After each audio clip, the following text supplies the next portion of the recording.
Accessibility and deshumanization, collaboration, engagement, all of them are advantages and disadvantages of technology in education. Nevertheless, the most stunning for me is the accessibility, and because of its two-faced, that this quality of technology in education present. In the case of accessibility as advantage, we can see that we can find or find out um, global knowledge because it is easy. It is quite fast to to acquire and gather those kind of information. And the most beautiful thing here is that we can break all of those kind of advantage that appear in our everyday and that likely will appear in the future. And and in the case of accessibility, as disadvantage, um, as we know, not everyone have the opportunity to access to some technologic tool like a cell phone, like a laptop, that allow them to access to that global knowledge that is sometimes free and quite fast to access. And that this is pretty important for our education because this make dynamic and a, a, a fun way to a funny way to acquire different skills through um, technology. And that's it. Mm, some ways that AI can personalize our our learning experiences. It is through the feedback. It is through the lessons. It is through through the easy ways to provide information.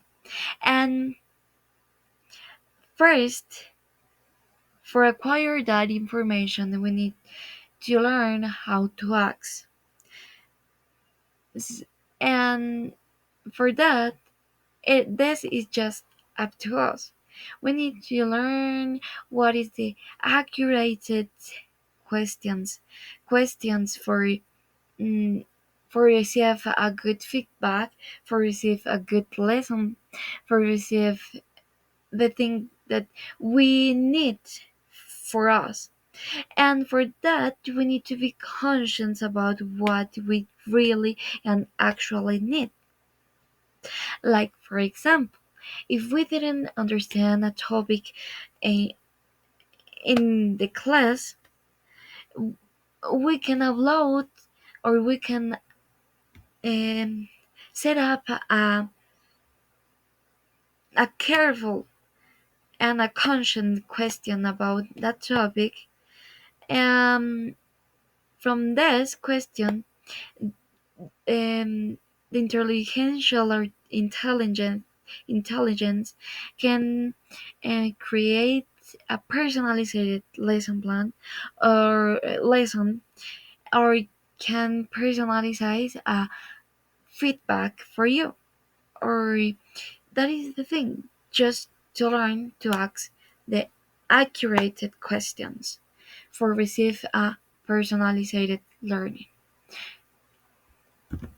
Deshumanization and dynamic ways are mm, are the implication of using virtual reality in education settings.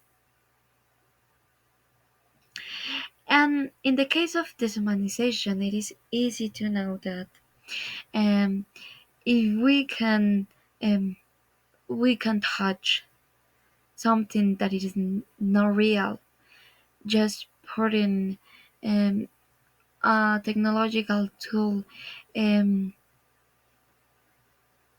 on over over our eyes.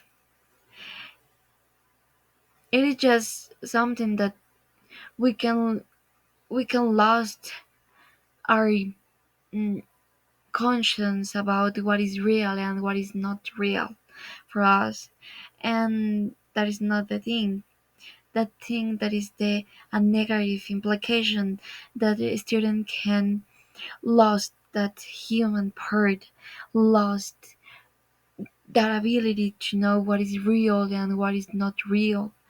And in the case of dynamic, we can see that as we can touch something that is not real, we can touch something like knowledge, something that is, mm, you know, that it is something that we can touch, something that it is over our minds. And that is something that it is crazy, but but could be possible through through virtual realities. And that's it.